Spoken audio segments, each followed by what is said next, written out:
Fascinante DVD. También les recuerdo a nuestros invitados, ¿verdad? Cuando usted llegó, si usted vino hoy por primera vez, le entregamos un estudio. El estudio que al final de cada noche usted recibe.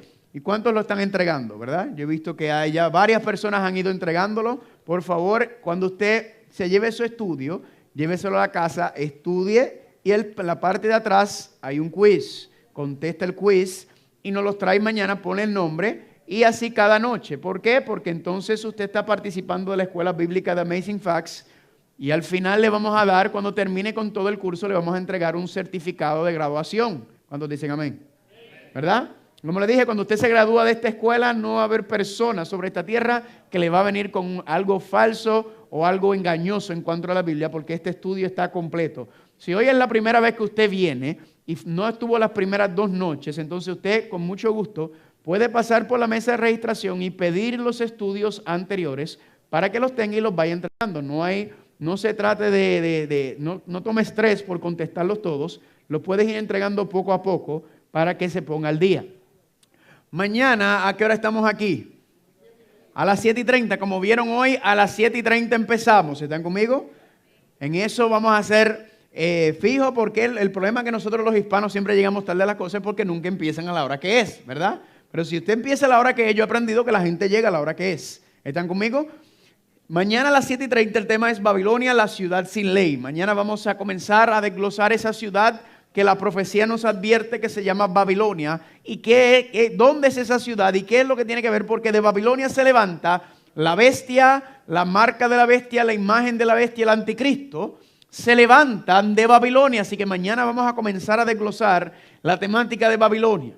El martes el tema es el Tribunal Supremo de Apocalipsis. Vamos a tocar el tema del juicio, como aparece en la Biblia, y otra profecía fascinante que está ligada con la profecía de esta noche.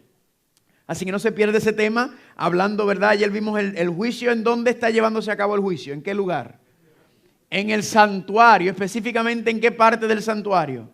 En el lugar santísimo. ¿En dónde? ¿El santuario en dónde? En el cielo. Amén. Así que vamos a entrar nosotros al lugar santísimo, en el santuario celestial, para ver qué es lo que está pasando allá arriba. El miércoles el tema es la verdadera adoración de Apocalipsis. ¿Por qué? Porque la Biblia nos advierte sobre no adorar a la bestia, ni a la imagen de la bestia. Así que si la Biblia nos advierte sobre la falsa adoración, que el diablo lo va a levantar por medio de la bestia, significa que Dios a la misma vez nos va a enseñar cómo adorarlo verdaderamente. Amén. Dios es el santo y Él es el que establece cómo adorarlo, no nosotros. Y es importante entender, cómo usted adora refleja a quién usted adora. ¿Están conmigo? Eso lo vamos a ver contundentemente el miércoles. El jueves a las 7 el tema es el funeral más deseado y el libro de la vida. Ayer vimos que Apocalipsis nos dice que si usted no tiene su nombre escrito en el libro de la vida, usted va a adorar a la bestia. Pues ¿cómo escribo mi nombre en el libro de la vida? Y eso está ligado con el tema del funeral más deseado, ¿verdad? Ese jueves yo voy a venir vestido como si fuera para un funeral. Si usted quiere acompañarme también, venga, porque es un tema sabroso. Y usted dirá, ¿y a quién le gustan los funerales, verdad? Siempre sabemos que los únicos que le gustan los funerales son a la gente cachetera, ¿verdad? Que le gusta comer de gratis. Pero hay un funeral deseado que dice la Biblia que todos deseamos y necesitamos. Amén. Y el tema de esta noche es Israel y los 144,000 de Apocalipsis. Yo me voy a postrar para pedir la dirección del Señor. Si usted quiere y puede acompañarme, por favor, hágalo conmigo.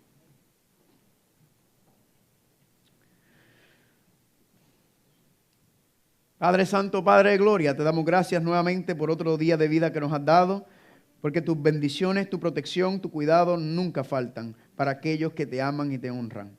Te pedimos, Padre, que en esta noche venimos a estudiar un tema muy importante, un tema muy controversial y un tema muy mal comprendido entre medio de los cristianos que vivimos sobre este mundo. Y es uno de los grandes engaños que tiene el enemigo. Ayúdanos, Padre, para que podamos dejar que tu palabra nos hable y nos enseñe sobre cuál es el plan de salvación y quiénes son las personas que van a poder caminar en ese plan de salvación. Dirígenos, Padre, y fortalécenos en esta noche. Si hay alguien que viene de camino, por favor, Padre, te pedimos que apresure sus pasos, que está lloviendo, con cuidado para que pueda llegar bien, y también aquellos que nos están escuchando por medio del internet. Bendícenos, Padre, y dirígenos si te lo pedimos en el nombre de Jesús. Amén. Amén. Vayan conmigo, por favor, a Apocalipsis capítulo 7. Apocalipsis capítulo 7 va a ser en donde vamos a comenzar nuestro estudio de esta noche.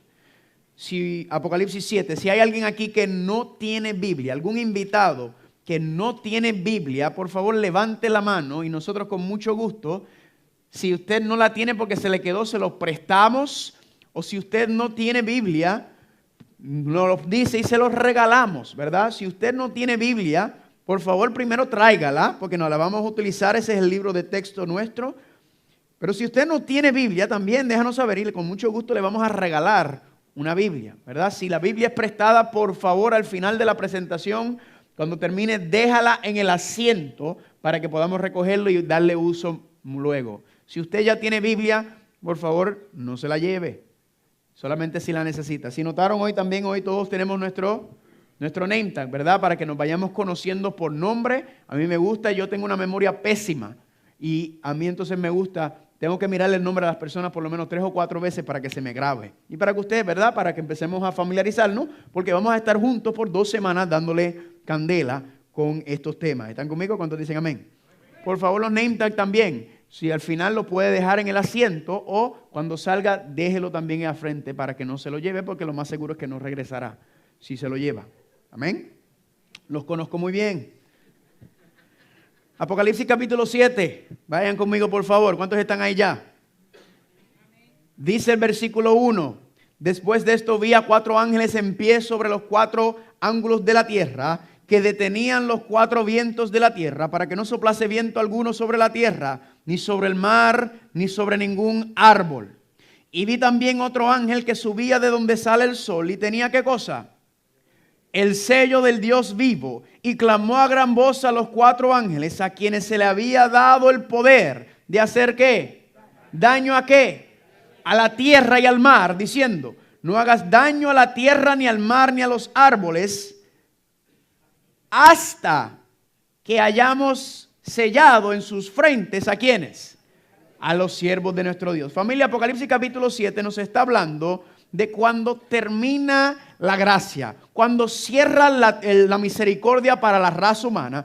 Antes de Dios ponerle fin a este mundo, Dios dice aquí que va a sellar a su pueblo. Le va a poner un sello a sus hijos, a sus siervos fieles. ¿Están conmigo? ¿Y por qué le va a poner un sello? Porque ese sello dice aquí que los va a proteger ¿de qué cosa? Del daño, de destrucción, muy bien, de las 7 plagas postreras que van a caer, que están desglosadas en Apocalipsis capítulo 16.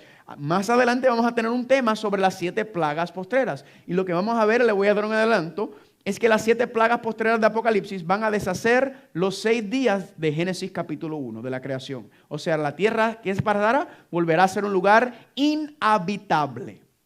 Y usted dirá, ¿cómo es eso? Pues usted tiene que venir para escuchar el tema, amén.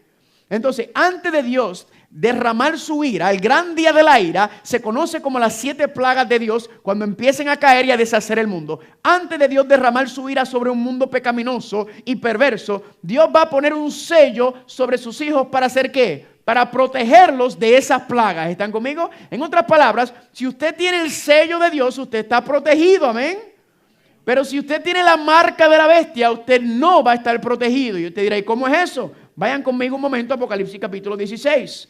Le voy a dar un destello, una probadita de las cosas que van a venir adelante. Todos aquellos que tengan la marca de la bestia no tendrán protección cuando caigan las 7 plagas postreras de Apocalipsis. Apocalipsis capítulo 16, ¿estamos ahí? Dice, oí una gran voz que desde el templo a los 7 ángeles, id y derramad sobre la tierra, ¿qué cosa?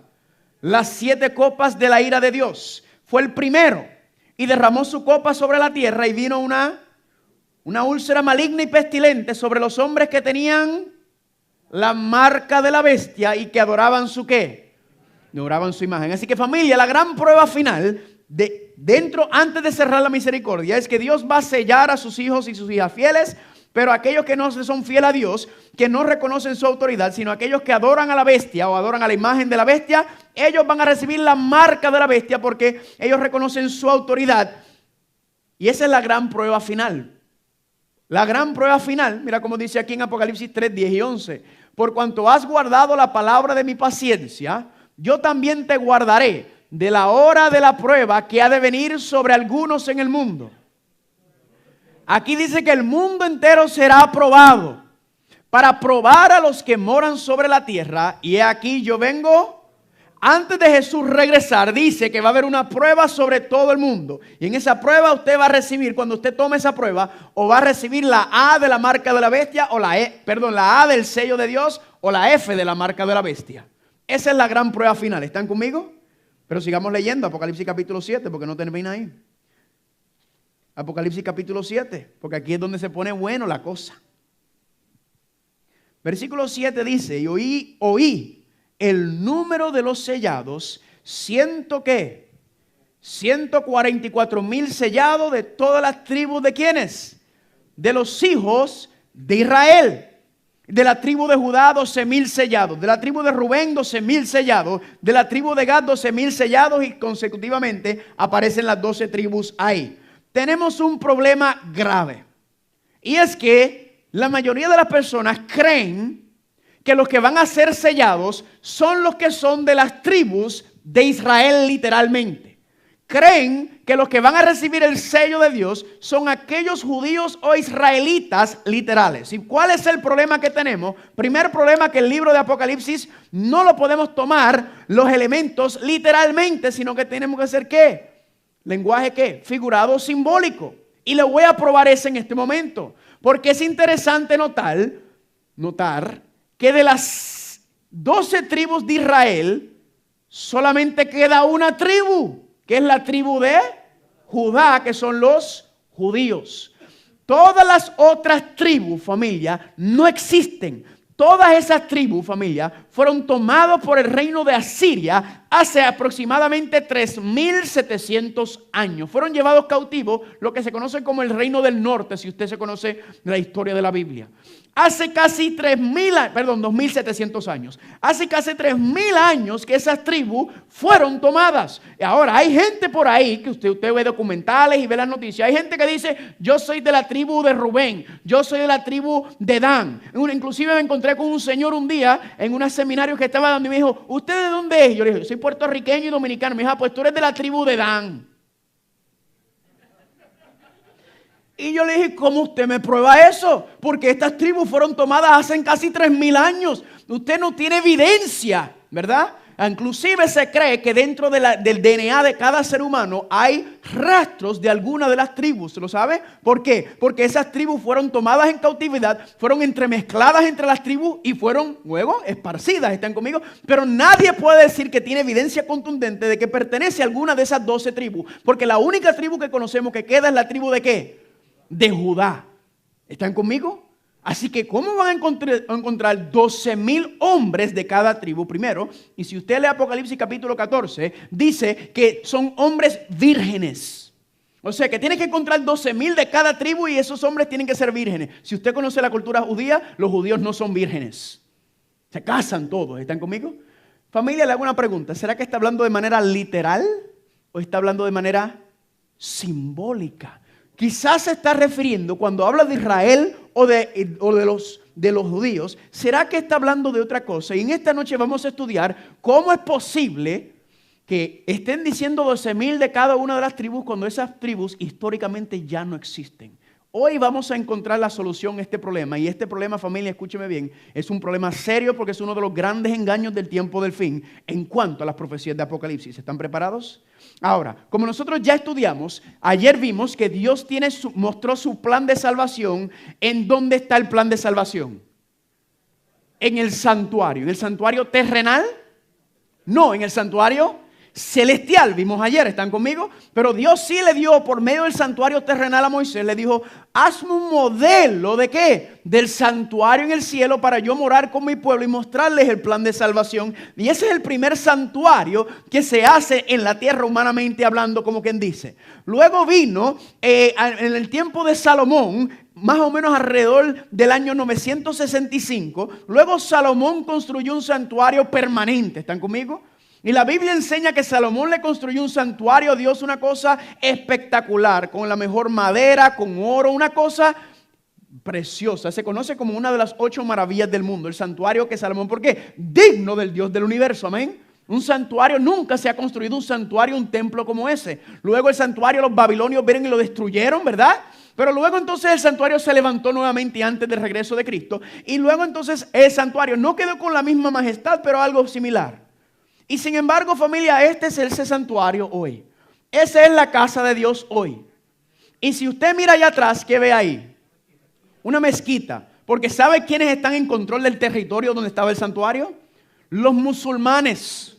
Los musulmanes son los que tienen control de aquel lugar que estaba construido para el Dios Todopoderoso. Y está en el lugar que se conoce como Jerusalén, ¿verdad? ¿Y sabe lo que significa Jerusalén? Ciudad de paz. Le hago una pregunta. ¿Es Jerusalén una ciudad de paz? Es la ciudad quizás menos pacífica en el mundo. Constantemente están ellos bajo advertencia de guerra si no andan en guerra. ¿Están conmigo?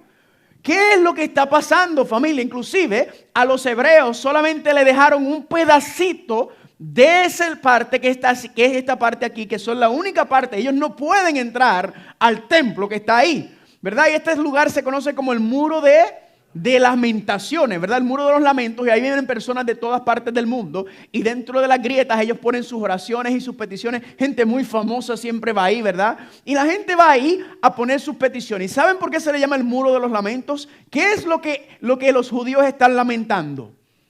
Están lamentando la condición en la que se encuentran. Están lamentando que el santuario está en manos de los musulmanes. Están lamentando que ellos no están en todo su poderío como durante el reinado de David y de Salomón. Y están lamentando ese momento. ¿Están conmigo? Esa es la situación actual de aquel lugar. Ahora, familia, le hago una pregunta.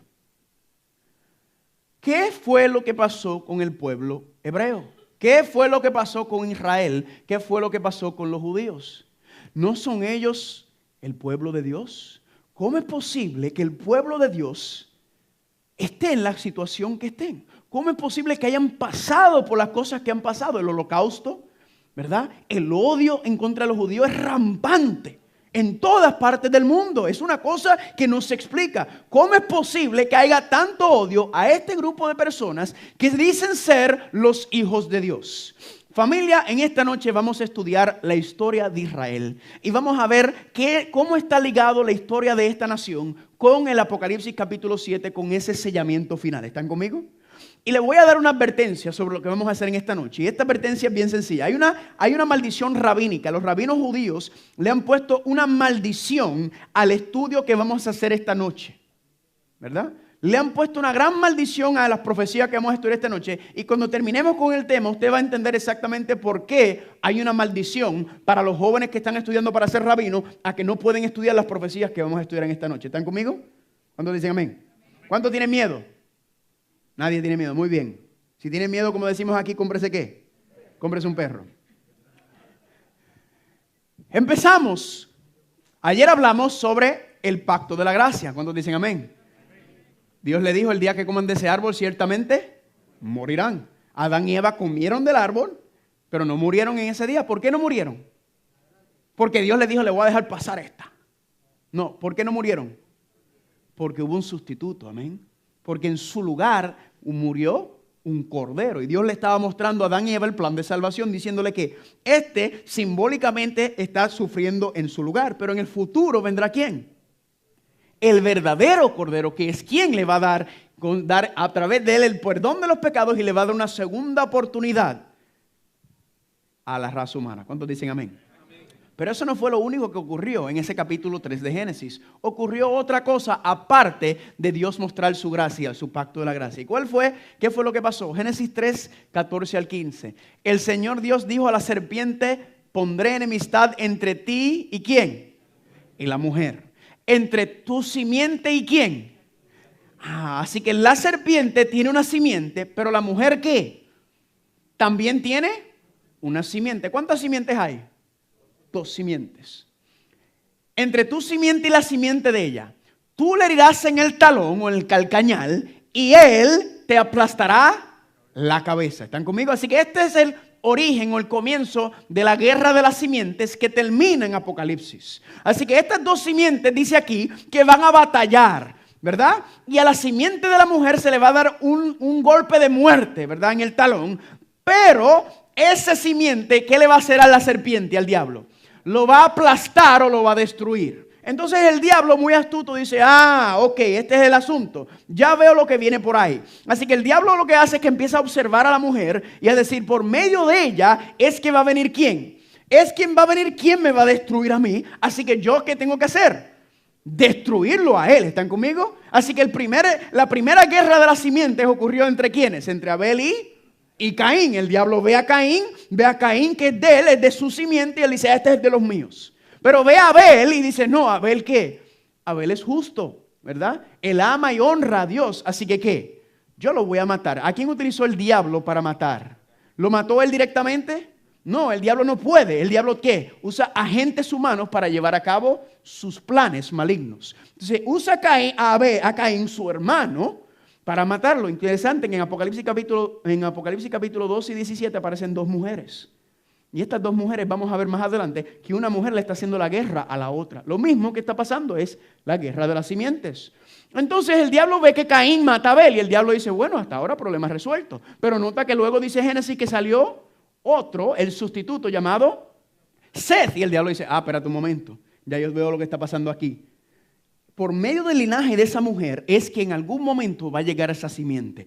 Ese muchacho que el que me va a aplastar a mí, el que me va a matar a mí. Entonces yo matándolos no hago nada porque se siguen regando. Yo lo que tengo que hacer es corromper la simiente. ¿Están conmigo? Corromper ese linaje, corromper esa familia para que cuando venga esté tan corrupto que no pueda entonces salir el Salvador que están esperando ellos. ¿Están conmigo? Por eso fue que Dios envió un diluvio.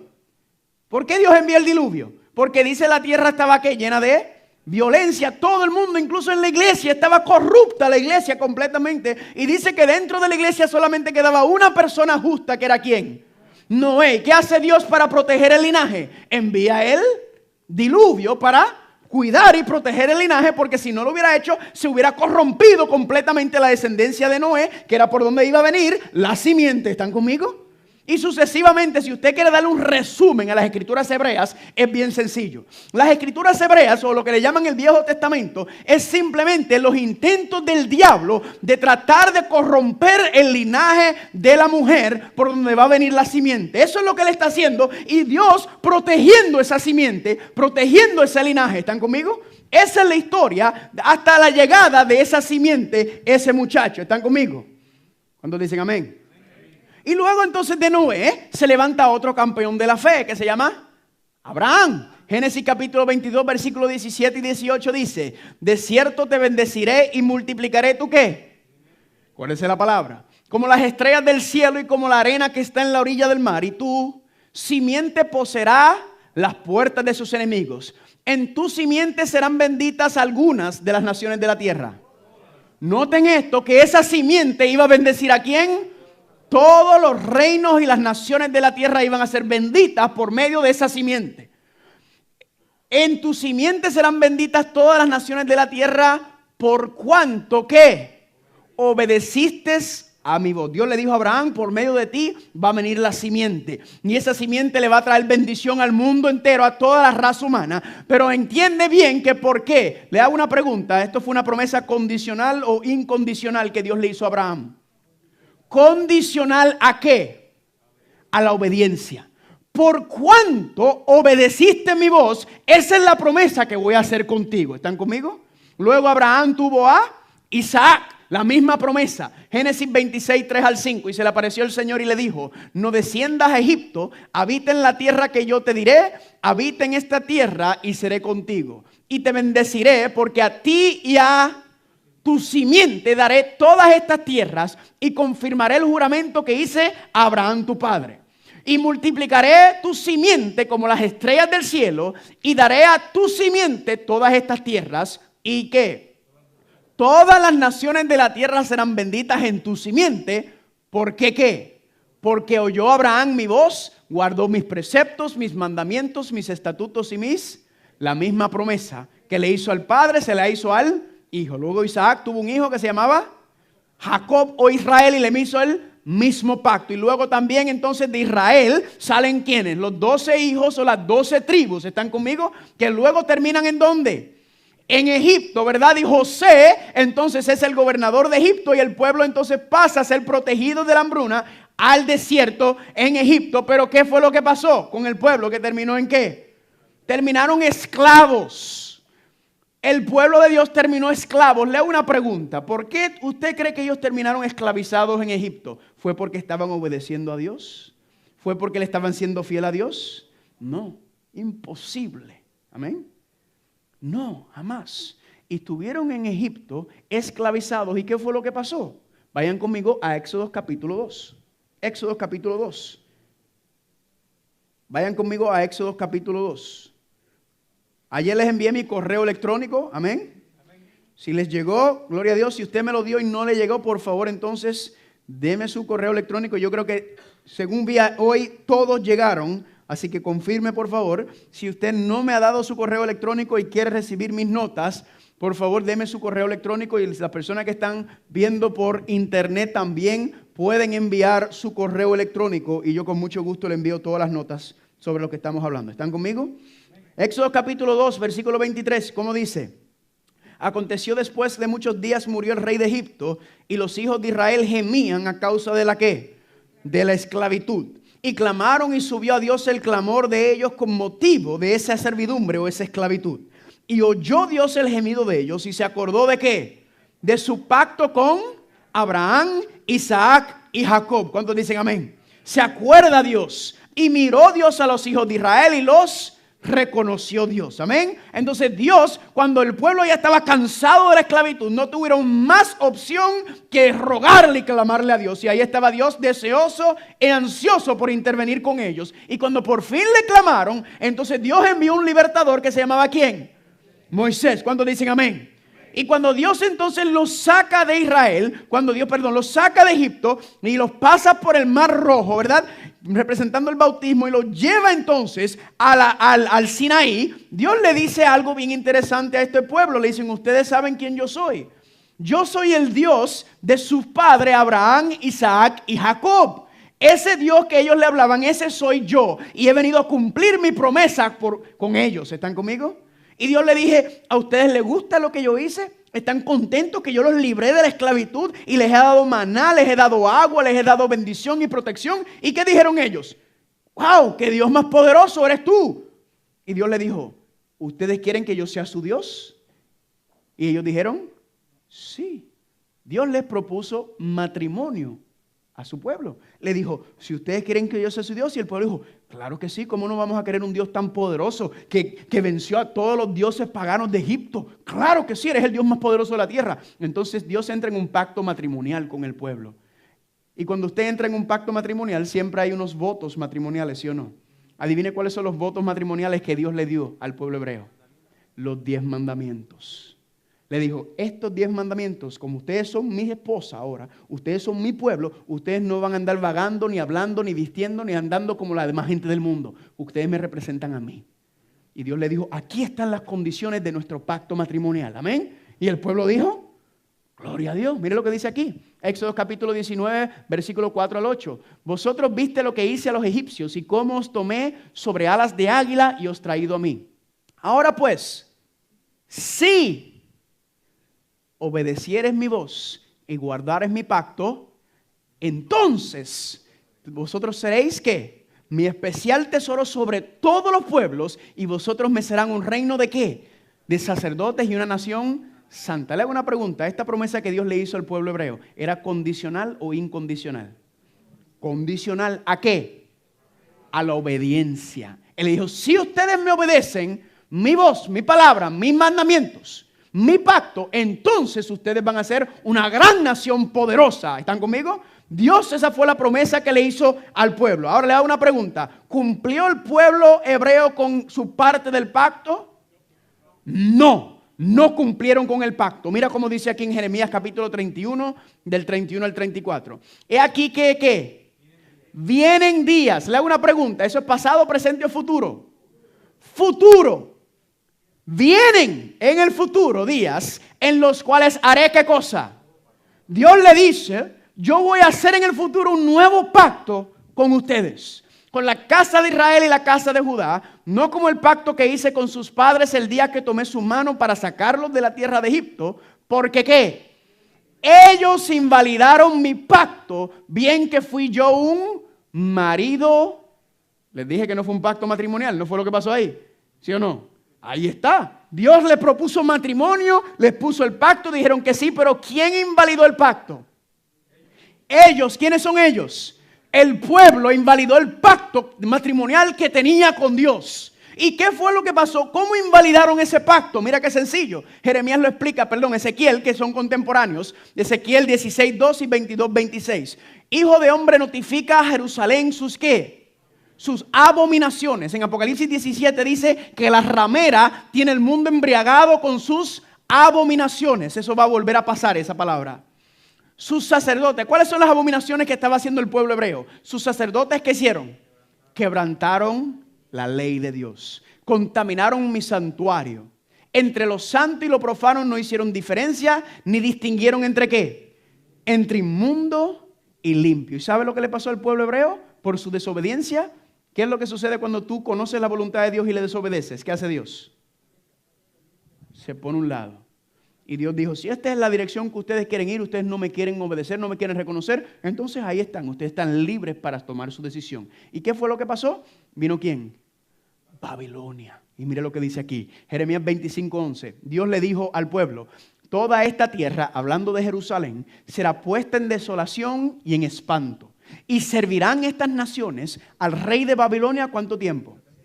Dios dijo, por su desobediencia, yo les voy a dar un castigo de 70 años. Babilonia va a venir y Babilonia los va a tomar y van a ser esclavos nuevamente en Babilonia. ¿Por cuánto tiempo? 70 años. Pregunta, ¿vino Babilonia y se los llevó? Oh sí, Babilonia llegó a Jerusalén, destruyeron el santuario, destruyeron prácticamente Jerusalén y se llevaron a la mayoría de los líderes y gobernantes hacia Babilonia. ¿Por cuánto tiempo? 70 años. Pero Dios también le dijo algo. Jeremías 29:10, cuando en Babilonia se cumplan los 70 años, yo os visitaré y despertaré sobre vosotros mi buena palabra para hacerlos volver ¿a dónde? A Jerusalén. Así que ese 70 años era un ¿qué? Un castigo. Cuando usted castiga a sus hijos, ¿usted lo hace para qué? Para mostrarle cuán poderoso es usted y que usted tiene el poder. ¿Cuál es el propósito de un castigo? El propósito de un castigo es que ellos reconozcan su error, se arrepientan de su error y ¿qué? Y no vuelvan a querer ni desear andar en ese rol. ¿Están conmigo? Así que Dios le puso un castigo 70 años diciendo, bueno, a los finales de 70 años, ellos van a estar ¿qué? Ansiosos de irse de Babilonia. ¿Por qué? Porque tenían una buena vida en Jerusalén, tenían todo, yo los protegía y los cuidaba, pero ustedes no querían mi Dios, entonces les voy a dar un pequeño castigo. Y así fue lo que ocurrió, ¿sí o no? Familia, Dios llevaba desde la promesa de Génesis 3, ansioso y deseoso de que el pueblo hebreo se consagrara, se pusiera en las manos de él, se humillara. ¿Para qué? Para esperar la llegada de la simiente. Para que cuando la simiente llegara pudiera llevar ese mensaje de salvación al mundo, llevar las buenas nuevas de salvación al mundo. Y Dios estaba ansioso esperando que ese gran día llegara. ¿Están conmigo? Ahora la pregunta que usted se tiene que hacer es, ¿qué fue lo que pasó al final de los 70 años? ¿Verdad? Dios le dijo, le voy a dar 70 años. Así que la pregunta es, ¿y qué pasó a los finales de los 70 años? Vayan conmigo al libro de Daniel capítulo 9. Daniel fue uno de los cautivos que se llevaron a Babilonia. Daniel capítulo 9, por favor, si usted se abre su Biblia a mitad, si usted está aprendiendo a manejar la Biblia, ábrelo a la mitad y se va a encontrar con Daniel, con el libro de Salmos. Y luego del libro de Salmos usted empieza a contar aproximadamente 8 libros después y se va a encontrar con el libro de Daniel. Después de Proverbios, Eclesiastés, Cantares, Isaías, Jeremías, Lamentaciones, Ezequiel, se va a encontrar con Daniel. Y vayan conmigo por favor a Daniel capítulo 9. Daniel capítulo 9. Amén. Y dice en Daniel capítulo 9. Mira qué interesante. Se me olvidó darle la fecha de cuando se dio esa profecía. Esa profecía de los 70 años se dio aproximadamente en el año 606 antes de Cristo. ¿Están conmigo? Esa promesa que Dios le dio ¿fue en qué año la profecía? 606 antes de Cristo fue que se dio. Y acuérdense que el reloj va al revés, porque esto es antes de la era moderna. Entonces dice aquí, en el año primero de Darío, hijo de Asuero, de la nación de los Medos, que vino a ser rey sobre el reino de los caldeos, En el año primero de su reinado, yo, Daniel, miré atentamente en los libros el número de los años que habló Señor al profeta Jeremías, que habían de cumplirse las desolaciones de Jerusalén. ¿En cuánto tiempo? 70 años. Ahí está. Familia, ¿cuándo está ocurriendo esto? Porque nos dice que el año primero de Darío, según la historia enseña, el año primero del rey de Darío, del rey de Persa, fue en el año 538. Así que si usted hace los cálculos del año 606, si usted le resta 70 años, eso le va a llevar al año 536 antes de Cristo. Esta historia, según la historia nos enseña, está ocurriendo en el año 538. O sea que ¿cuántos años faltan para cumplirse los 70 años? 2 años. Entonces Daniel, como usted y yo estamos estudiando la Biblia, y Daniel mira y empieza a leer los escritos de Jeremías y se da cuenta, espérate un momento, que la profecía de los 70 años le faltan 2 años por cumplirse. Pero cuando él mira y él se da cuenta, él se ve que el pueblo hebreo están ¿qué? No están ansiosos, no están clamando, no están humillándose para que Dios los saque de Babilonia y regresen a Jerusalén para restaurar el santuario, esperando la llegada de su libertador y de su Mesías. Sino que totalmente al revés. El pueblo de Dios está ¿qué? Se han acomodado en la esclavitud de Babilonia. Están enamorados de la televisión de Babilonia, de las películas de Babilonia, de la comida de Babilonia, de las modas de Babilonia, de la internet de Babilonia y de todas las diversiones que tiene Babilonia. Y Daniel ve esta situación y dice, espérate un momento, quedan 2 años y estamos peor de lo que entramos. ¿Qué hace Daniel entonces? Mire lo que dice aquí. Volví mi rostro a Dios, el Señor, buscándole en oración y ruego y en ayuno, silicio y ceniza. Y oré al Señor mi Dios e hice confesión diciendo, ahora Señor, Dios grande, digno de ser temido, que guardas el pacto y la misericordia con los que te aman y guardan ¿qué? Tus mandamientos. Hemos ¿qué? Pecado, hemos cometido iniquidad, hemos hecho impíamente y hemos sido rebeldes y nos hemos apartado de tus mandamientos y de tus ordenanzas. Daniel hace lo que se conoce como una de las oraciones más lindas en la Biblia. El resto del capítulo 9 se lo voy a dejar de tarea. Y Daniel se ruega, vacía su alma frente al Señor y le dice, Señor, por favor, ten compasión de nosotros. Le hago una pregunta. ¿Escucha Dios las oraciones de sus hijos fieles y de sus hijas fieles? ¿Un solo hijo, una sola hija? ¿Será que Dios escuchó la oración de Daniel? Oh sí, vayan conmigo a Daniel capítulo 9, versículo 20. Le dejo el resto del capítulo para que usted lo lea, esa oración linda que Daniel le hizo. Y miren lo que sucedió en Daniel capítulo 9, versículo 20. ¿Estamos ahí? Aún estaba hablando y orando y confesando mi pecado y el pecado de mi pueblo y derramando mi ruego delante del Señor mi Dios por el monte santo de mi Dios. Aún estaba hablando en oración cuando ¿quién se apareció?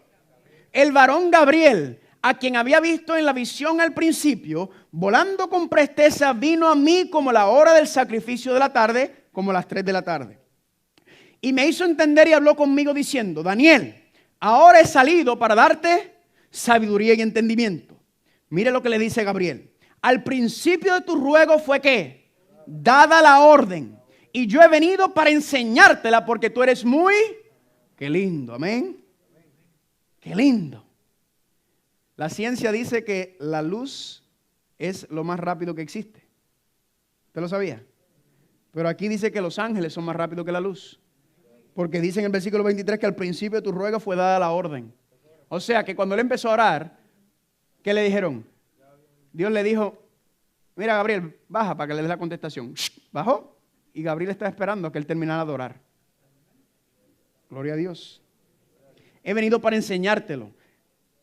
Y tú eres muy amado. Entiende pues la orden y entiéndela. 70 semanas están determinadas sobre tu pueblo y sobre tu santa ciudad.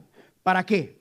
Para terminar con la prevaricación, para poner fin al pecado, para expiar la iniquidad, para traer la justicia perdurable y sellar la visión y la profecía y para ungir ¿a quién? Al santo de los santos. ¿Están conmigo? Así que increíblemente Dios escucha la oración de su hijo, Dios escucha el ruego de su hijo y le dice que Daniel, tranquilo, que te escuché tu ruego.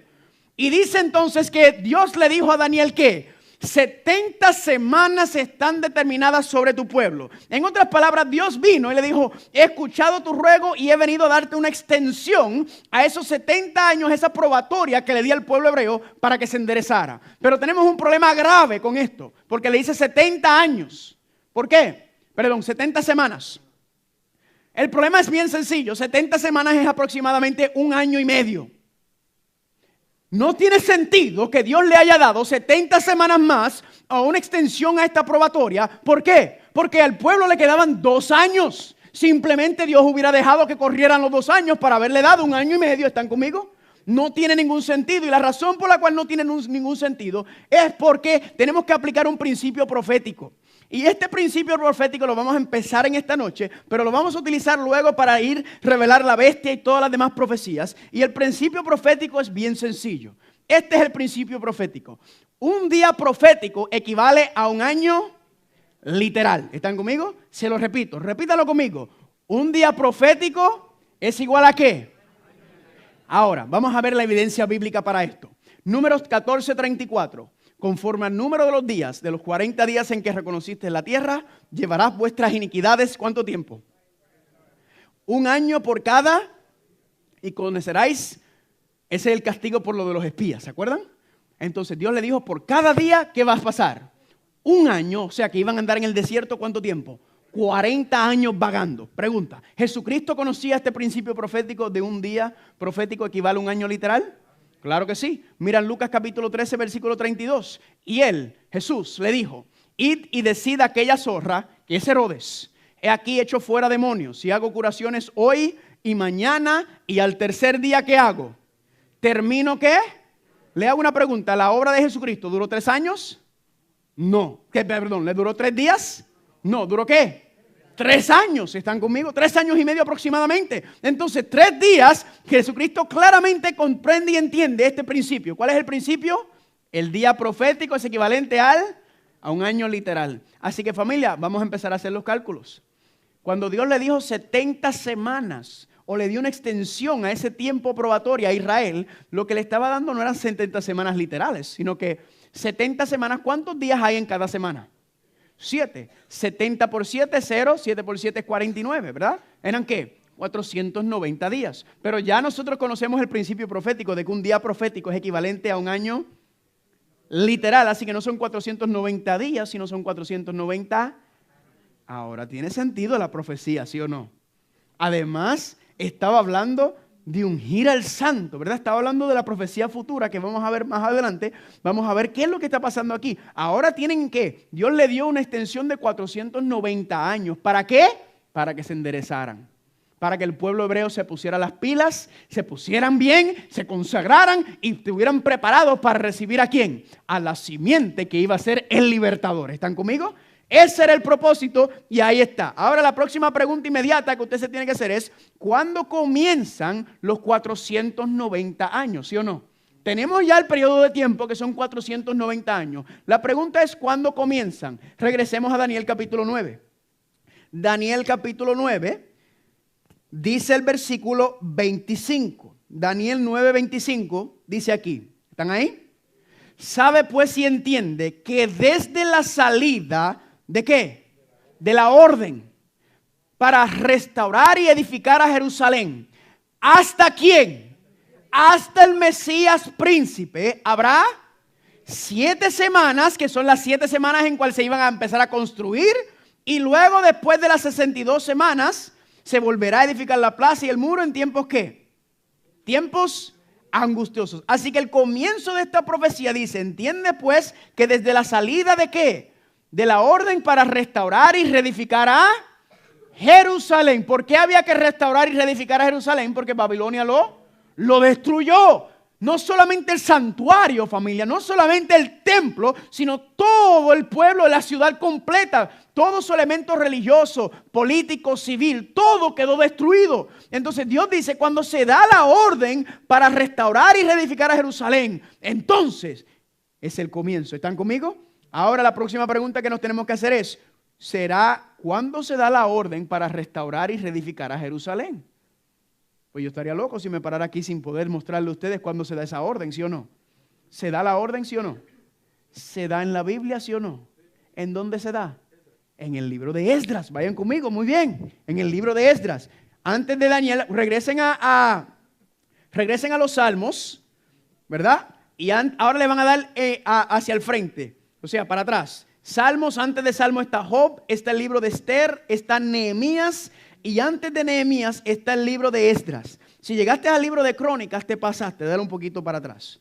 Y vayan conmigo al capítulo 7 de Esdras. Esdras capítulo 7. Dios dijo, 70 semanas están determinadas sobre tu pueblo. Y dice, cuando salga la orden de restaurar y reedificar a Jerusalén. En Esdras capítulo 7, aquí está el capítulo completo. Yo se lo voy a dejar de tarea porque no da tiempo a leerlo todo. Pero quiero leer unos versículos bien específicos. Vaya conmigo a Esdras capítulo 7, versículo 11. Esdras es un escriba, ¿verdad? Esdras está sirviendo al rey de Persia, que se conoce como Artajerjes. Y dice el versículo 11, mira lo que dice. Esta es la copia de la carta que dio el rey Artajerjes al sacerdote Esdras, escribo versado en los mandamientos del Señor y en sus estatutos de Israel. Esta es la carta oficial.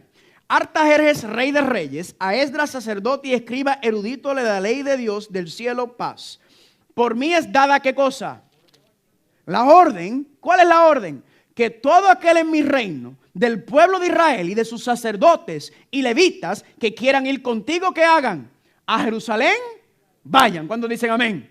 Aquí está el rey más poderoso de la tierra dándole una orden, regresen a Jerusalén, ¿verdad? Y aquí habla de los sacerdotes y los levitas, el elemento religioso. Pero mire, no podemos leer el capítulo completo, se lo tengo de tarea, ya tienen dos capítulos de tarea. Vayan conmigo al versículo 25. Mira el elemento civil político.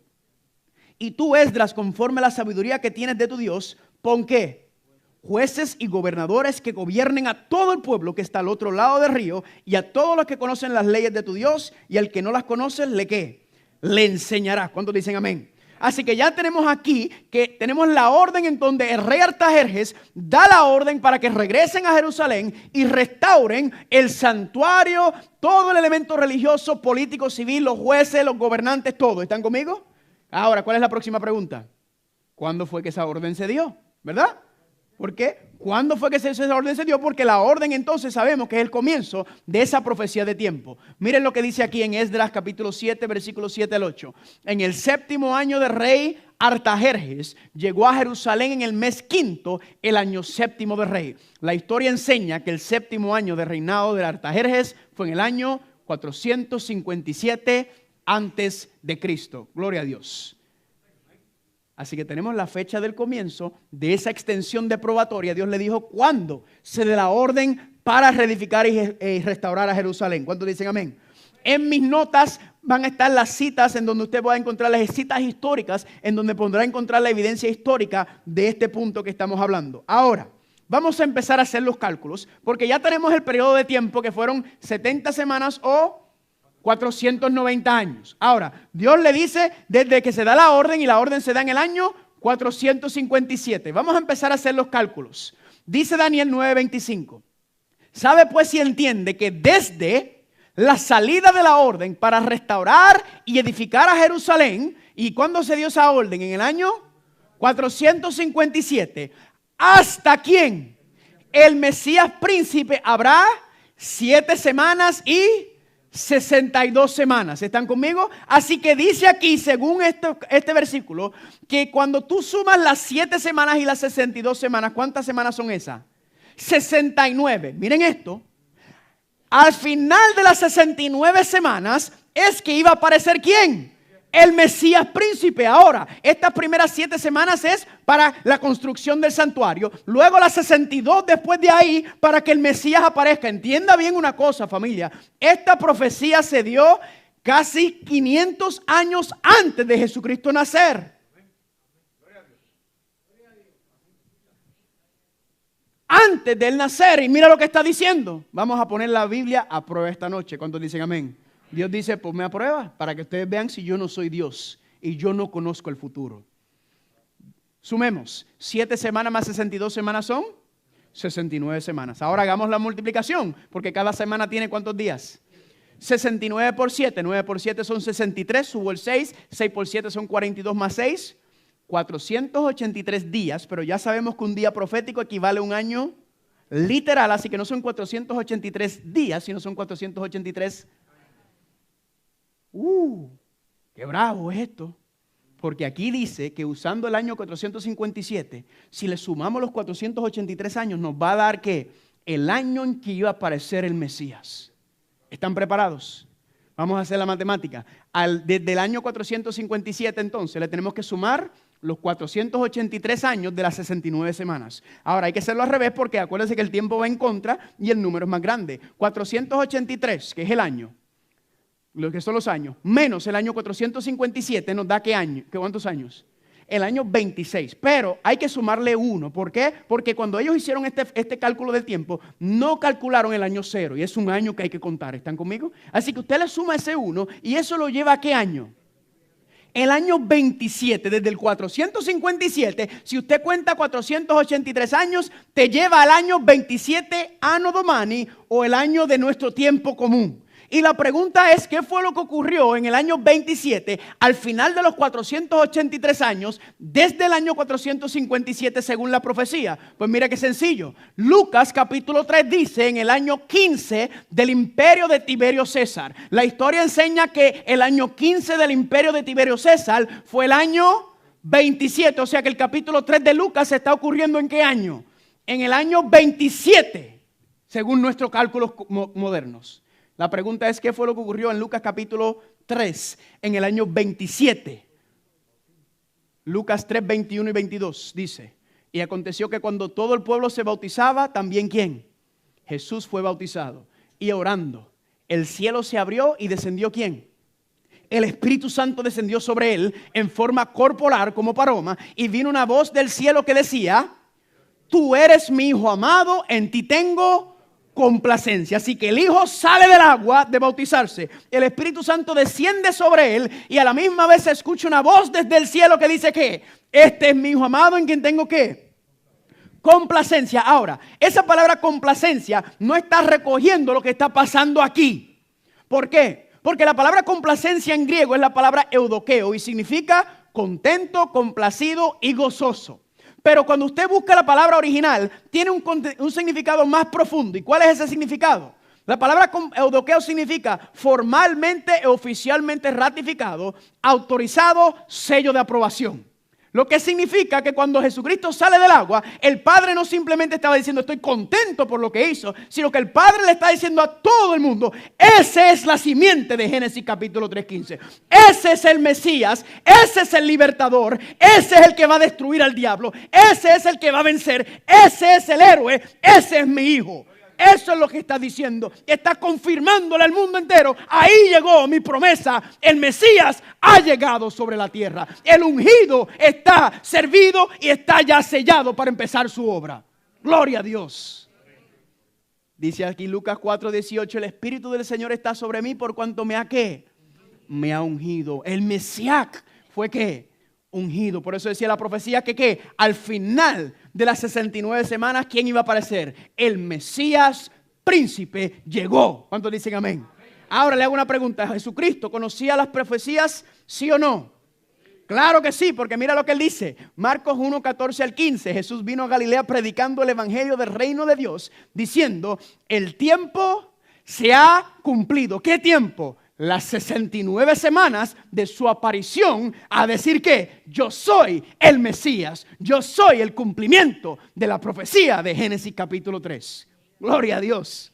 Y el reino de Dios se ha ¿qué? Se ha acercado. Ahora le hago una pregunta.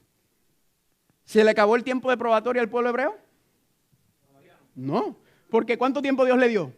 70 semanas o 490 años. Y solamente nosotros hicimos el cálculo de ¿cuánto tiempo? 69 o 483. Lo que quiere decir es que todavía falta ¿qué?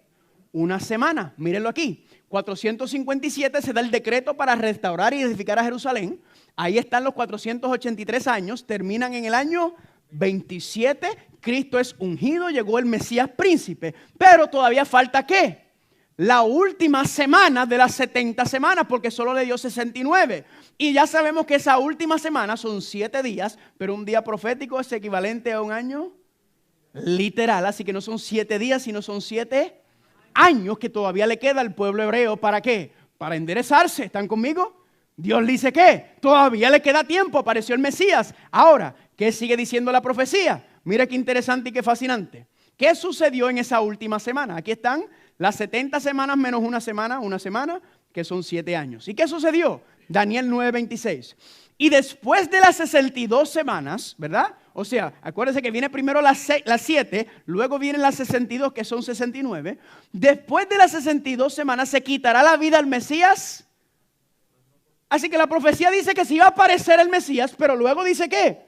Que se le quitará la vida al Mesías, mas no por sí. Miren lo que dice Daniel 9:25, esto está escrito en forma de poesía hebrea, y esto confunde a alguna gente, que Dios lo que está diciendo es lo mismo, pero repetidamente de otro modelo, de otra manera. Daniel 9:27 dice, por una semana confirmará el pacto con muchos. Y miren aquí, a la mitad de la semana, darán a cesar ¿qué cosa? El sacrificio y la ofrenda. Aquí nos dicen dos cosas. Una, que el Mesías se le iba a quitar la vida.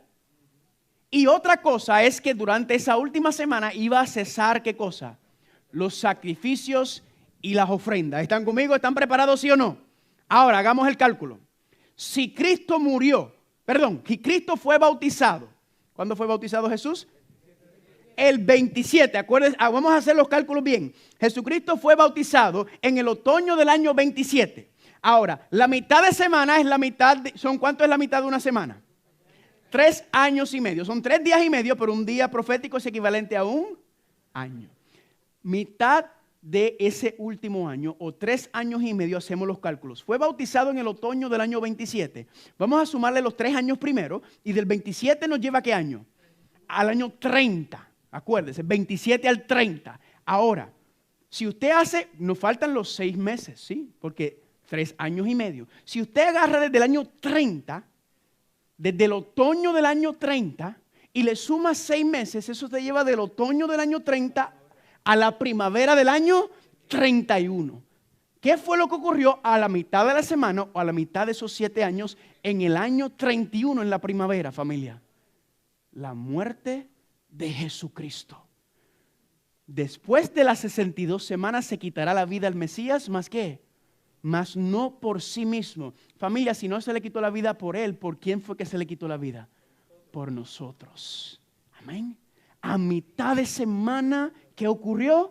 Jesucristo fue crucificado en el año 31 en la primavera. ¿Están conmigo? Y si usted se acuerda, ayer estudiamos que cuando Cristo murió, en ese mismo momento que murió, el velo fue ¿qué? Rasgado en 2. Ese velo, ¿por qué fue que el velo fue rasgado en 2? Pues familia, la profecía dice, y a la mitad de la semana hará cesar ¿qué cosa? El sacrificio y la ofrenda. En otras palabras, en el año 31 cuando Cristo muere, ¿por qué se le pone un fin al sacrificio y la ofrenda? Porque Jesucristo era el sacrificio y la ofrenda. Por eso llega el fin, todo lo que tenía que ver con las ceremonias y las fiestas en el santuario terrenal. ¿Por qué? Porque todo eso representaba ¿a quién? A Jesús. ¿Se acuerdan que ayer hablamos? No era un cordero literal, sino que Cristo era el verdadero cordero de Dios. ¿Cuántos dicen amén por eso? Y en eso estamos, familia. Y por eso cuando usted mira ese santuario, familia, con sus ofrendas, su sacerdocio, con sus sacrificios, con sus fiestas ceremoniales, todo eso que era representado en el santuario terrenal, ¿qué cosa? Llega a su fin cuando Cristo muere. ¿Por qué? Porque Él es el cumplimiento de todas las fiestas, todas las ceremonias, todos los sacrificios y toda la ofrenda. Cuando Cristo muere, pone fin al viejo pacto representado por el santuario terrenal. ¿Están conmigo? ¿Cuándo dicen amén? Gloria a Dios, llegó el cumplimiento. Cristo dice, aquí estoy, yo soy el cumplimiento de las profecías. ¿Cuántos dicen amén? Ahora le hago una pregunta. ¿Se le acabó el tiempo de probatorio a los hebreos? No, todavía le quedan ¿cuánto? 3 años y medio. Así que Cristo viene, por 3 años y medio le predica, pero luego muere. ¿En qué año? En el año 31, en la primavera del año 31. Así que todavía le quedan 3 años y medio. La pregunta que nos hacemos es, ¿qué fue lo que pasó entonces al final de esos 3 años y medio que marcan el fin de qué? De las 70 semanas o los 490 años. ¿Están conmigo? Sencillo. Así que vamos a hacer los cálculos. Agarramos los 3 años y medio, vamos a agarrar los 3 años primero. Usted agarra el año 31, cuando murió Jesús, y le suma 3 y te lleva ¿a qué año? Al año 34, ¿verdad? A la primavera del 34. Ahora le suman los 6 meses, la mitad del año, y eso te lleva en el año 34, desde la primavera hasta el otoño del año 34. La pregunta es, ¿qué fue lo que pasó en el otoño del año 34? El apedreamiento ¿de quién? De Esteban. ¿Y quién es Esteban, familia? Esteban es el último profeta enviado a hablarle a Israel sobre el final de la profecía. Esteban es el profeta que Dios envía para decirle a Israel, ustedes, desde el comienzo Dios le ha estado hablando para que ustedes se pongan las pilas, para que se consagren, para que sean su pueblo santo y especial. ¿Para qué? Para la llegada del Mesías. El propósito de todo es que llegue el Mesías, la simiente. ¿Están conmigo? Y él dice, si usted va conmigo al libro de Hechos, capítulo 7. El libro de Hechos, vaya conmigo por favor. Hechos capítulo 7. Mire, Esteban lo que le da es una cátedra en Hechos capítulo 7 sobre la historia del pueblo hebreo, ¿verdad? Y lo que hace es que Esteban, como un buen abogado, le enseña la demanda por el pacto. Le enseña el incumplimiento de ellos con el pacto. Y lo que hace Esteban es que le enseña la evidencia histórica de que ellos no cumplieron con ese pacto original. Y Esteban los agarra y le dice, mira desde el comienzo, y le empieza a dar toda la evidencia. ¡Pa! ¡Pa! Y mira lo que sucede en Hechos capítulo 7. No nos da tiempo leerlo todo, se lo voy a dejar de tarea el capítulo, pero es un capítulo fascinante. Y mira lo que dice en Hechos capítulo 7, versículo 51. Hechos 7, 51. ¿Están ahí? Mire lo que Esteban le dice a los judíos. Dice, duros de cerviz, ¿qué? Incircuncisos de qué. Pregunta, ¿estaban circuncidados literalmente? Sí, pero su corazón estaba circuncidado, no. Y de oídos, vosotros resistís siempre al Espíritu Santo como vuestros padres, a ti también vosotros. ¿A cuál de los profetas no persiguieron vuestros padres y mataron a los que anunciaron de antemano la venida del justo? De quien vosotros ahora habéis sido entregadores y matadores. Vosotros que recibiste la ley por disposición de ángeles y no la guardáis. Oyendo estas cosas se enfurecieron en sus corazones y crujían los dientes ¿qué? Contra él. ¿Querían escuchar lo que Esteban le estaba diciendo? ¿Escucharon ellos alguna vez los profetas? No, el último profeta dijo, hasta aquí es la última oportunidad que ustedes tienen para reconocerlo. Porque incluso mandó a su propio hijo y lo mataron. ¿Y cuál fue la respuesta de ellos? Versículo 57. Entonces ellos dando grandes voces se taparon los oídos, en otras palabras negaron el llamado que Esteban le estaba haciendo y arremetieron a una contra él y echándole fuera de la ciudad le apedrearon y los testigos pusieron su ropa a los pies de un joven que se llamaba Saulo. Familia, el último profeta enviado para hablarles sobre el final de ese tiempo de probatoria, sobre el final del juicio, para que ellos se arrepintieran y reconocieran al Mesías que Dios había enviado. ¿Qué hicieron con él? Lo mataron. ¿Y qué hicieron? Sellaron su destino. Como pueblo, cerraron. Terminaron en ese momento lo que Dios quería hacer con ellos. ¿Están conmigo? Ahora Dios tiene un problema. Porque si ellos eran los que Dios quería utilizar para que llevaran el evangelio al mundo, y ellos acaban de rechazar el evangelio, ese pueblo, esa nación, entonces ¿qué necesita Dios? Dios necesita un plan B. Dios necesita ¿qué? A alguien que los sustituya. Dios entonces tiene que pasarle el batón a otro porque el pueblo hebreo no quería predicar de Cristo. ¿Y qué hace entonces Dios? Ese Saulo que estaba ahí se convierte ¿en quién? En Pablo. Y miren lo que Dios le dice a Pablo cuando empieza su ministerio. Hechos 13, 46, 47. Pablo dice, a vosotros a la verdad que era necesario que os hablase primero la palabra de Dios. ¿A quién le está hablando? A los judíos. A ustedes era primero llevarle el evangelio. Mas ya que la desechan y se juzgan indignos de la vida eterna, es aquí que nos volvemos ¿a quién? Gloria a Dios. Como ustedes no quieren participar, entonces nos vamos a volver ¿a quién? ¿Y cuál fue la reacción de los gentiles? Ay, perdón. ¿Gozaron los gentiles, sí o no?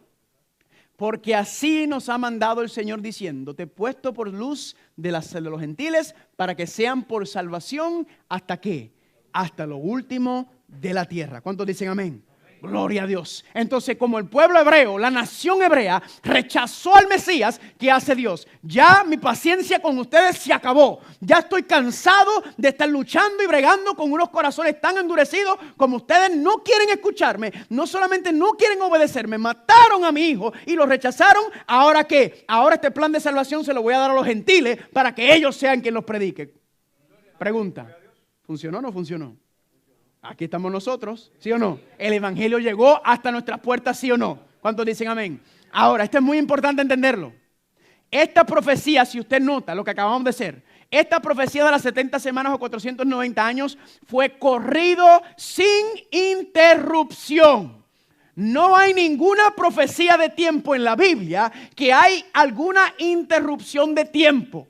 Esta profecía comenzó en el año 457, a las 7 semanas comenzó la reconstrucción, a las 62 o a las 69 se unge el Mesías, a la mitad de semana él muere y para los sacrificios en el santuario terrenal porque no tiene ningún valor, y al final de las 70 semanas, en los 490 años, en el año 34, apedrean al último profeta llamado a llamar al pueblo hebreo a reconocer al Mesías para salir y ser el pueblo dedicado especial a predicar este evangelio, y ellos lo rechazaron. Familia, aquí no hay ningún entrecorte, aquí no hay ningún partido, aquí no toman la última semana y la tiran para el futuro. El cumplimiento de esta profecía es corrida sin ninguna pauta ni pausa. Eso no ocurre con ninguna profecía. ¿Están conmigo? Y usted me preguntará, ¿y por qué eso es importante no saberlo? Más adelante vamos a ver por qué es tan importante ese asunto. ¿Están conmigo? La profecía se cumplió al pie 500 años antes de que Jesucristo naciera. Todo se cumplió al mismo pie de la letra de la Biblia. Amén. ¿Por qué las profecías son tan increíbles? Porque nos enseñan que Dios es el único que conoce el futuro. Dios es Dios y no existe otro ser como Él, porque Él es el único que conoce lo que va a pasar. Y por eso Cristo dice en Juan 14, 29, y yo os lo he dicho ahora, antes de que suceda, para que cuando suceda, ¿qué? Las profecías están para fortalecer nuestra fe en la palabra de Dios. En que así como Dios dijo que se cumplió, así se cumplió al pie de la letra. ¿Cuáles son las implicaciones de esto? Y aquí es donde viene la parte importante. Este es el problema. Que la mayoría de los cristianos en la tierra, inocentemente, creen que el cumplimiento de las profecías de Apocalipsis se va a llevar a cabo en Jerusalén, literal, en el Medio Oriente. La mayoría de los cristianos están pendientes todos a que se construya y se levante el santuario terrenal nuevamente, porque los hebreos creen que cuando se levante el santuario nuevamente y ellos empiecen a hacer sacrificios, que ¿quién va a regresar con ellos? Que Dios va a regresar con ellos y entonces va a llegar el libertador o el Mesías para librarlos de los yugos literales romanos, no romanos en estos tiempos, pero de los yugos que tienen ahora ellos, ¿verdad? Terrenalmente, políticamente. Y ese es el gran engaño. ¿Por qué? Porque el santuario terrenal no tiene ningún valor. El santuario no tiene ningún valor. Por eso dice que se iba a acabar los sacrificios. ¿Por qué? ¿Qué? Porque todos los sacrificios y todas las fiestas y las ceremonias y las ofrendas señalaban a Cristo. Cuando Cristo llega, Él dice que yo soy el cumplimiento. Y no es un santuario terrenal, es un santuario celestial. Y mira, lo dice aquí claramente Jesús, Lucas 13:35. He aquí vuestra casa os es dejada ¿qué?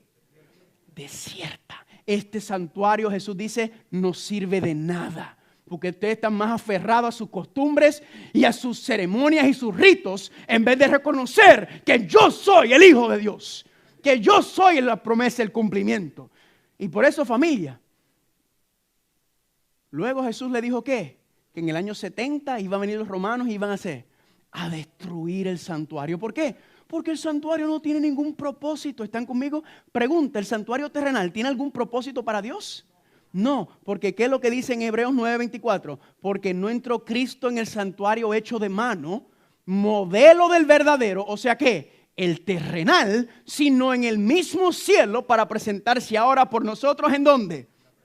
En la presencia de Dios. Amén. Ese santuario terrenal no tiene ningún propósito, no tiene ningún fin. Pero todo el mundo está envuelto mirando eso Y ¿saben qué? Les voy a decir algo más y se lo voy a probar. El anticristo ha llevado esta mentira también. ¿Y saben por qué la ha llevado? Porque él no quiere que nadie esté mirándolo a él. El anticristo quiere que se quede todo el mundo enfocado en Jerusalén. Que si ISIS, que si Hamas, que si la guerra, que si los palestinos y los hebreos, que si el santuario. Y todo el mundo anda mirando así. ¿Por qué? Porque así nadie está pendiente a lo que el anticristo está haciendo. Porque la Biblia no dice mira a Jerusalén. La Biblia dice en las profecías mira a Babilonia. Ahí es el problema. Y todo el mundo está envuelto en este gran engaño. Familia, Dios levantó el santuario terrenal con un propósito para que los hebreos le llevaran el mensaje y el plan de salvación al mundo entero. Pero ellos no quisieron participar. Entonces, ¿qué hace Dios? Su Hijo se levanta, sube al cielo y entonces por medio de Cristo el plan de salvación se está llevando a cabo en el santuario celestial. Y le hago una pregunta. ¿Dios necesita un pueblo, una nación que lleve a predicar este mensaje? Pregunta, ¿son los hebreos? ¿Son los judíos? No pueden ser. Porque primero ya les dije que en Apocalipsis dice que son 12,000 de cada tribu. Las tribus no existen. Y no puedes encontrar 12,000 literales, ni mucho menos 12,000 literales vírgenes. Porque no está hablando de un pueblo Israel o judíos literales. Está hablando de un pueblo Israel, ¿qué? Espiritual. Es un pueblo espiritual. Es un pueblo que acepta a Jesucristo. Amén.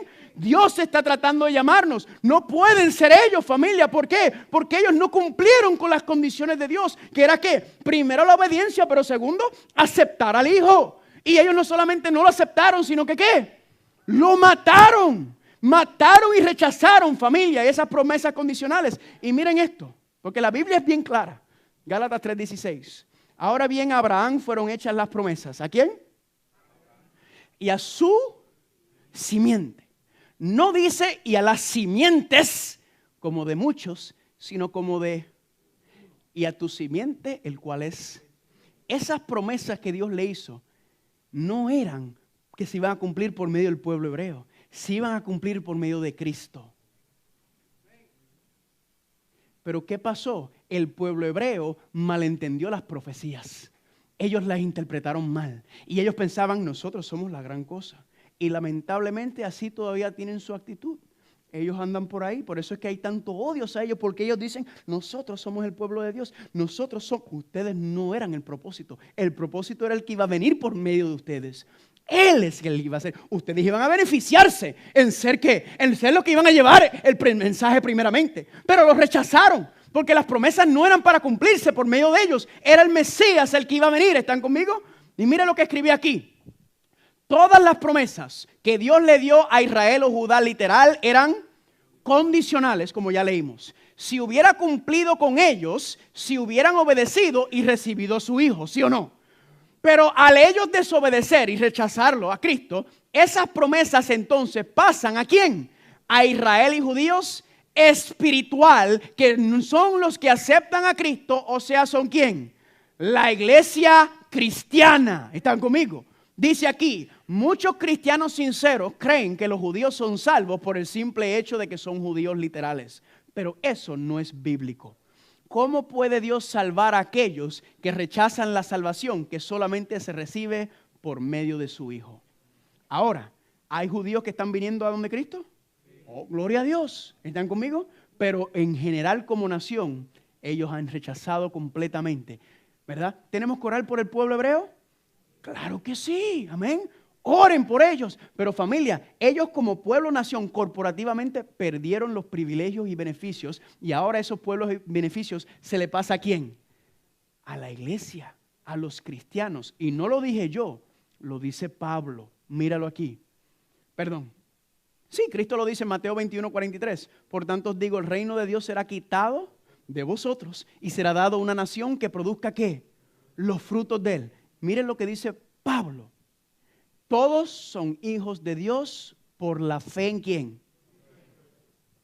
Para usted ser considerado un hijo de Dios, usted tiene que tener fe en ¿quién? Así que si usted no cree en Cristo, ¿usted es hijo de Dios? No puede serlo. Eso es lo que dice Pablo. Ya no hay judío ni griego, no hay esclavo ni libre, no hay varón ni mujer, porque ¿qué? Todos vosotros son. Pregunta, ¿Dios tiene dos pueblos? ¿Dios tiene dos planes de salvación? Dios tiene un plan para la iglesia cristiana y un plan para los judíos. El mismo Pablo en Romanos capítulo 9 dice que aquellos que estaban en el árbol fueron sacados porque no recibieron, y los que no estaban fueron injertados al pueblo de Dios. ¿Están conmigo? Pablo dice claramente que todos somos uno en Cristo Jesús. No hay dos planes de salvación para los hebreos y uno para los cristianos. Todos estamos unidos bajo una sola persona, y es bajo Cristo Jesús. Y mira lo que dice Pablo aquí. Y si vosotros son de Cristo, ¿qué? Entonces simiente de Abraham sois y herederos conforme a la promesa. Me dan ganas de brincar ese versículo. ¿Saben por qué? Porque se acuerdan cuando Jesucristo, los hebreos fueron a él. Nosotros somos los hijos de Abraham. Y Jesús, ¿qué le dijo? Ustedes no son los hijos de Abraham, ustedes son los hijos del diablo. Porque si ustedes fueran los hijos de Abraham, ustedes me hubieran reconocido a mí, porque Abraham se gozó en ver mi venida. Pablo dice claramente que los que son hijos de Abraham, los que son la descendencia de Abraham, los que son el pueblo de Dios, los que son Israel y judíos verdaderos, son los que tienen a Cristo Jesús, y nosotros somos herederos de todas esas promesas que se le había dado al pueblo de Dios. ¿Cuántos dicen amén? Gloria a Dios. ¿Será que todo este cumplimiento de las profecías se iba a dar en un reino terrenal, en una nación terrenal política? ¿Era eso el cumplimiento? Cuando habla de Jerusalén, ya no está hablando de Jerusalén ahí en el Medio Oriente. Cristo dijo, esto no es, ahora es una Jerusalén mundial, amén. Apocalipsis 21 habla de que descendió la nueva Jerusalén, la verdadera ciudad santa, a descender sobre la tierra, amén. Y si usted lee Hebreos capítulo 11 y 12, usted se va a darle cuenta de algo. Moisés, Abraham, Isaac, Jacob, Sara, todos, ninguno de los patriarcas ni ninguno de los descendientes primeros estaban esperando un reino terrenal. Todos estaban esperando un reino celestial, una nueva Jerusalén celestial divina. Y de hecho ninguno de los escritores de las escrituras griegas o el Nuevo Testamento, ninguno esperaba el cumplimiento de las profecías con el pueblo literalmente, ni una nación literal. Ese no fue el error que cometieron. Esperaban a un libertador político que los iba a librar del yugo romano, y no se dieron cuenta que Cristo dijo, yo no he venido aquí para ningún asunto político, lo mío es espiritual y he venido allá a salvar las almas. ¿Están conmigo? ¿Cuántos dicen amén por eso? Ahora le pregunto, ¿quiénes son los que pertenecen al pueblo de Dios en el tiempo del fin? ¿Quiénes son? ¿Serán los hebreos? ¿Serán los judíos? Apocalipsis 12, 17. Entonces el dragón se enfureció contra la mujer y se fue a hacer guerra ¿contra quién? ¿El remanente de quién? De ella. Ella es la mujer, la simiente es Cristo, y él tiene un remanente en el tiempo del fin. Los cuales, ¿qué cosa? Guardan los mandamientos de Dios y tienen ¿qué? Le hago una pregunta, ¿los judíos guardan los mandamientos? Técnicamente sí, tienen los 10 mandamientos. ¿Pero tienen el testimonio de Jesucristo? No. Pablo dice, no es judío, ni griego, ni chino, ni puertorriqueño, ni dominicano, ni mexicano, ni judío. No importa qué raza, perdón, todos somos una raza humana. No importa de qué lugar usted, de qué país viene. No importa el idioma que usted habla, aunque usted sea chino, hebreo, judío, no importa. Si usted acepta a Jesucristo como tu Señor y Salvador, tú eres parte de su pueblo especial. Tú eres parte de su pueblo. Ahora no es por asunto de dónde naciste, ni qué idiomas hablas, ni nada de eso. Ahora todos somos uno. ¿En quién? En Cristo Jesús. Y por ende, este pueblo remanente en el tiempo del fin no puede ser el pueblo hebreo que rechace a Jesucristo, porque ahí dice que el testimonio tiene que ser ¿de quién? El testimonio de Jesucristo. ¿Están conmigo? Oremos por el pueblo hebreo, por los judíos. Claro que sí hay que orar. ¿Por qué? Porque muchos están viniendo, pero no podemos decir que ellos son el pueblo de Dios porque ellos rechazaron a Dios. Ahora el pueblo de Dios son todos los que aceptan a Jesús. Y le voy a dar la confirmación final con estos últimos versículos. Éxodo 19, 4 al 6, que lo leímos. ¿Qué dice? Ahora pues, ¿qué? Si obedecieres mi voz y guardares mi pacto, vosotros me seréis ¿qué? ¿Sobre quiénes? Todos los pueblos. Y vosotros me serán un reino de sacerdotes ¿y qué?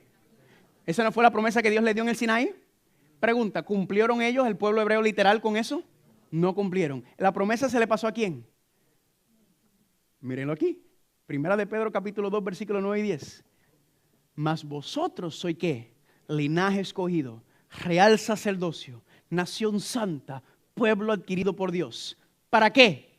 Para anunciar las virtudes de aquel que nos llamó de las tinieblas a su luz admirable. Y dice aquí, vosotros que en tiempo pasado no éramos el pueblo de Dios, mas ahora ¿qué? Gloria a Dios. ¿Quiénes son los sacerdotes? ¿Quién es el reino, la nación santa que iba a ser una bendición al mundo entero? Los cristianos, amén. Los que aceptan a Jesucristo. Nosotros no éramos el pueblo de Dios original, ¿verdad que no? No, pero como ellos lo rechazaron, Dios abrió las puertas para todos nosotros, al igual recibir esa bendición. ¿Cuántos dicen amén por eso? Y ahora, familia, Cristo murió en la cruz del Calvario, no para que haya distinción, no para hacer esto es un grupo especial y este grupo no. Cristo vino para unirnos todos bajo un solo nombre, y es el nombre de Jesucristo, amén. Vino para unirnos a todos, no separar, no crear grupos, sino para decir, todos somos una familia, independientemente del idioma que hables, donde vives, tú puedes ser heredero de las promesas, tú puedes ser simiente de Abraham. Tú puedes ser un hijo o una hija de Dios si reconoces y aceptas a Cristo Jesús. Amén.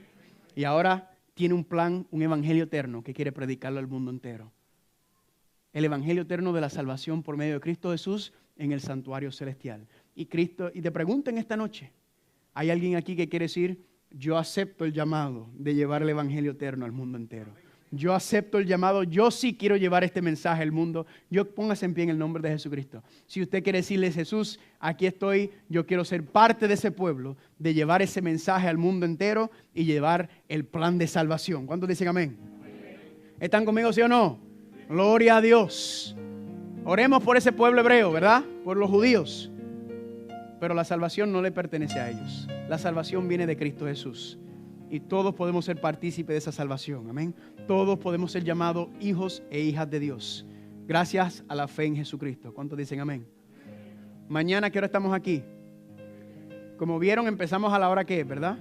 A las 7:30 arrancamos. Yo empiezo a las 7:45. Así que venga, trate de venir más temprano para que reciba los regalos, para que tenemos muchas cosas, para que cante con nosotros, para que ore con nosotros, para que podamos empezar el tema. ¿Cuántos dicen amén? A las 7:30 los esperamos mañana en Babilonia, la ciudad sin ley. Hoy se llevaron el estudio, Dios diseñó los planes. Ese es un estudio sobre el santuario, una introducción, amén. Para que usted estudie. Si usted se ha atrasado con los estudios, no se preocupe, tráigalos. Aunque sea uno por uno, esos estudios van a continuar aún después de nosotros terminar aquí con este santuario. ¿Están conmigo? Así que usted hágalo a su paso, pero por favor hágalo, complétenos a nuestros invitados. Quizás hablé muy rápido hoy, ¿verdad? Quizás me emocioné un poco. Quizás usted está cansado, ¿verdad? Yo sé que mañana tienen que trabajar, así que queremos que se vayan. Pero yo les envío todas mis notas, amén. Yo sé que es mucha información lo que estudiamos hoy. Le voy a enviar toda esa nota para que usted lo estudie a su paso. Van a haber más temas sobre esto también adelante. Hay un estudio también completo sobre esto. Le tenemos el estudio. Le envío mis notas. Están las grabaciones en la página para que usted lo pueda volver a ver el tema, amén. Pero hay una promesa que nunca quiero que olvides cuando salgas de este lugar. Hay una promesa independientemente de si te acuerdas o no de todo lo que yo hablé. Hay una promesa que Dios tiene para ti. Y esa promesa, ¿en dónde la encontramos, familia? ¿En Isaías qué? ¿Cómo dice? Vamos a leerlo juntos. No temas, que yo estoy contigo. No desmayes, porque yo soy tu Dios. Yo te doy fuerzas, yo siempre te ayudaré. Yo te sostengo con la diestra de mi justicia. ¿Y quién está a la diestra de la justicia del Padre? ¿Quién te sostiene? ¿Quién pelea por ti? No importa el problema o la situación que estés pasando, tú puedes mirar esta promesa que se las envié también por email. Usted puede mirarlo y siempre saber que cuando tú te pones en los pies de Cristo, Él siempre te va a defender y proteger. Amén. Le voy a pedir al pastor Robert Ruiz que pase para darle la oración final. Los espero mañana, ¿a qué hora? 7:15, por favor, lleguen temprano. El pastor Muñoz tiene razón, 7:15 comienza el grupo de alabanza. Ahí tenemos obsequio o tenemos cápsulas de salud y ya a las 7:30 pues tratamos de avanzar con la programación. Hemos sido bendecidos, así que queremos cumplir con el tiempo porque sabemos que ustedes trabajan mañana y en la semana trabajan, así que esperamos su apoyo, les invitamos a orar. Señor y Padre, gracias por el privilegio de la salvación que se nos ofrece en Cristo Jesús. Gracias porque el Evangelio salió para el mundo entero, porque siempre fue su plan que la humanidad pudiera conocerlo a través de la nación hebrea. Pero siendo que ellos no pudieron lograrlo, Jesús funda el nuevo Israel con sus 12 apóstoles para que el Evangelio camine el mundo entero. Y hoy Gracias a eso estamos aquí. Así que agradecidos, le bendecimos y oramos para que mañana su espíritu pueda traer a cada uno de los hermanos, nuestros invitados especiales, y podamos ser edificados a través de su palabra. Es en el nombre de Jesús que oramos. Amén. Y amén.